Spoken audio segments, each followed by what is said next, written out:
You're now entering the Twilight Zone. In the library of graphic literature with your favorite orphan, Luna. And welcome, Wallace! How you doing there? Pretty good. How are you all doing? Throwing out kisses there. So, it's a nice summer day, and it's a Friday night, and we decided I guess we'll post this tomorrow, but... Don't tell me you got new books already. I got new books already. Well, a couple. Couple of new books. Fuck. And a couple of old ones. So, shall we start with this one, Den, by Richard Corben. Yay! Now, Richard, this is actually one of my favorite comics from the 70s, late 70s, early 80s. Richard Corben, he used to do a lot of work for Eerie and Creepy, and he did these airbrushed comics that looked, they looked like modern stuff.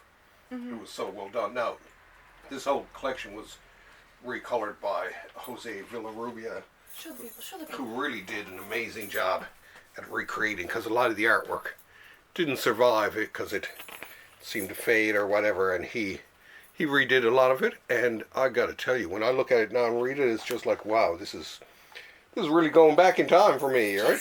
Jazz hands. But yeah, it's he has this real sort of realistic look. And of course, there's lots of nudity in it. Dan himself is running around naked all the time with no loincloth. Of course, letting it all hang out. But and Diana Schultz. Oh no, I was going to say she did the translations. I'm thinking about the Mobius book from the last show. But anyway, I love Den. This is book 2, and there's a couple more books left in the. I think there's going to be 5 in all. So, a must buy. Are they all new? What's that? All 5 new? Oh no! It's Corben's dead himself. He died a couple of years ago, but it's a complete set. There's like 5 complete sets of Den stories. So they got 2 done so far. 3 more to go. I've only read the first 2, so the next 3 are going to be really cool. Now this one here. Wicked Sale, you got this one, right? Oh yeah, Hitman by Gareth Ennis and John McCrae. Now, the cool thing about this, and for people who listen to the Thursday Comics podcast that we do with I do with Dennis Osborne, Dennis was the one who actually got me this. Now this goes for, what is it? Oh geez, 125 US, 163 Canadian. But thankfully on Amazon they misrepresented it, and they had it for like $55. So Dennis, who was smart enough to spot it, he ordered 2 of them. So I got this for even less than half price, right? So now they of course changed it once they realized the mistake, but they had to honor the other one. So this goes out to Dennis. We love you, Dennis. Anyway, I'm reading this for the first time. I like Gareth Ennis and his stuff. He does Preacher and all kinds of other cool stuff. This one features Batman. Yeah. Well, it takes place in Gotham, at least the first part of it does, because the Hitman is sent to kill the Joker. So I'm not sure how. I'm assuming that he doesn't succeed, but it's kind of a cool book. It's not for the faint of heart. It's kind of like Preacher, but only for a general audience. But yeah, I'm loving it so far. I haven't read it before. I didn't read it when it came out at the time, but once again, Dennis was the one who told me I should get this, and I haven't so far. Not bad. I'm happy. I'm a happy camper.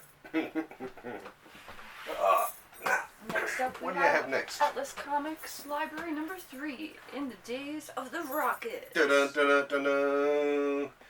Now this one, this is basically, it has 2 series in it that it has, what is it, the Space Squadron and Speed Carter Spaceman. So it has some artists who went on to be very famous when it comes to Marvel Comics, because this is obviously Atlas Comics, which became Marvel Comics. But there's guys like Mike Sikowski, who went on to do Justice League for DC,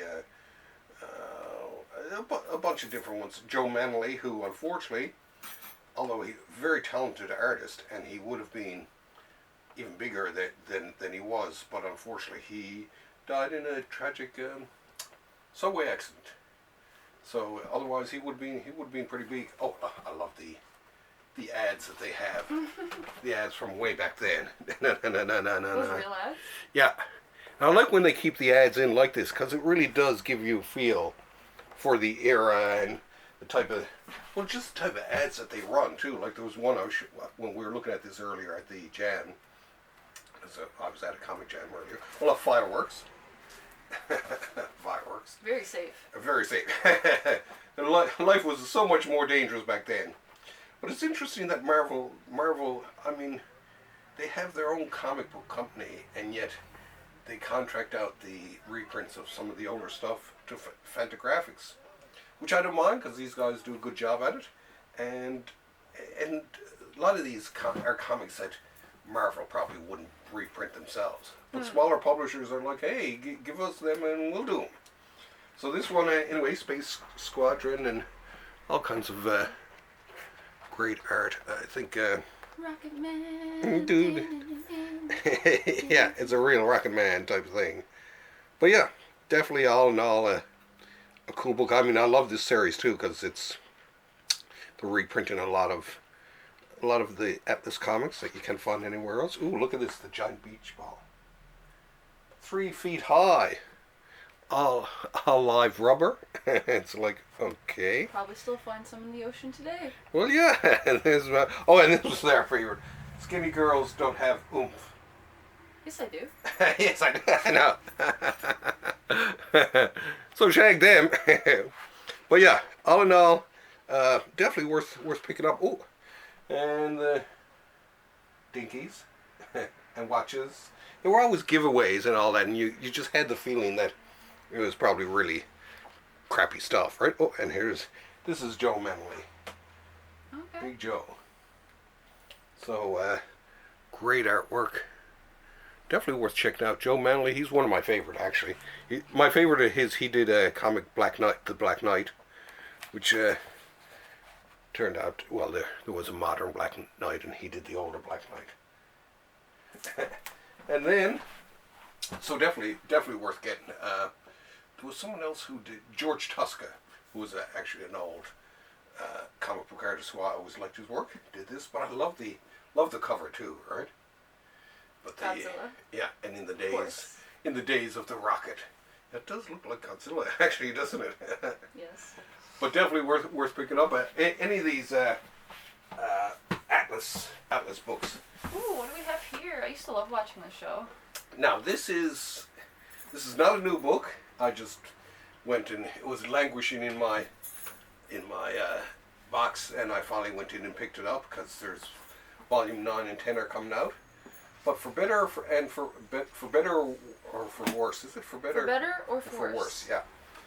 By Lynn Johnston, a Canadian too, and I don't know. There's always.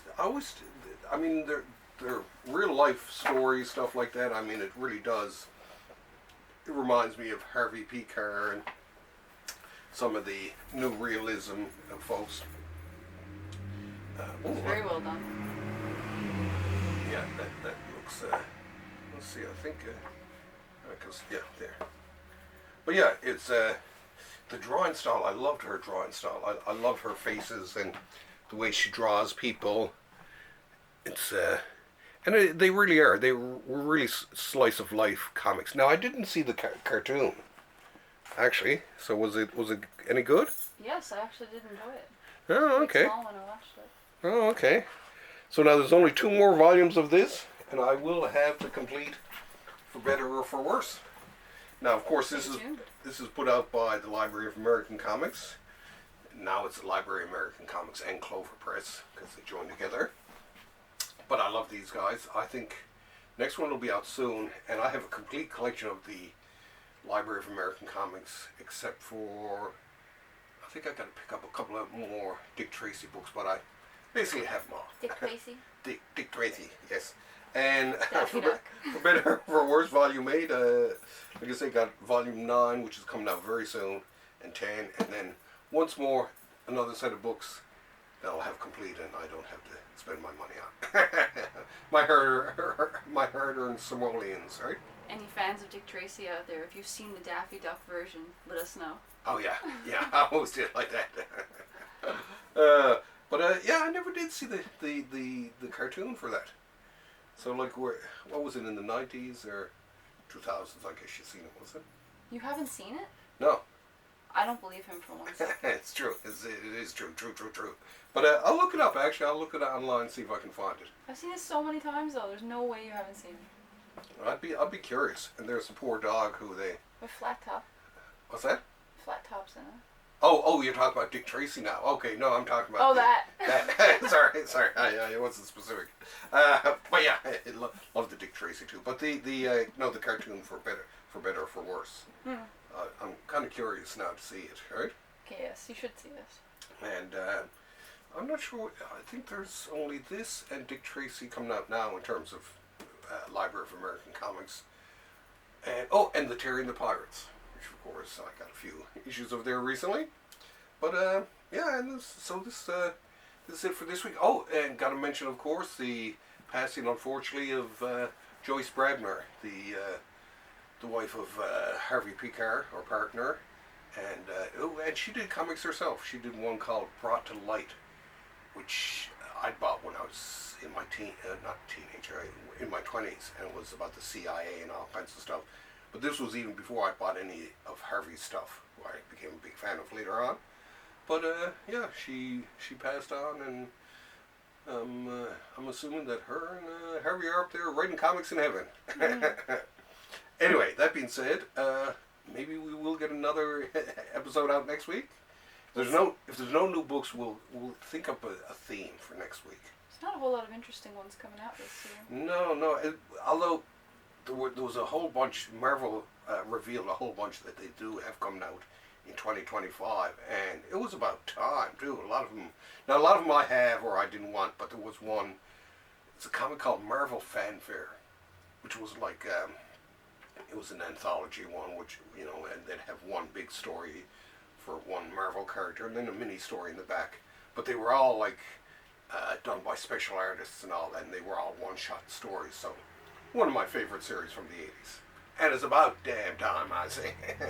Anyway, that being said, I guess it's time for us to close up shop. Yay! And go and have ourselves a cup of tea. Yay! Bye! Thanks for having us over.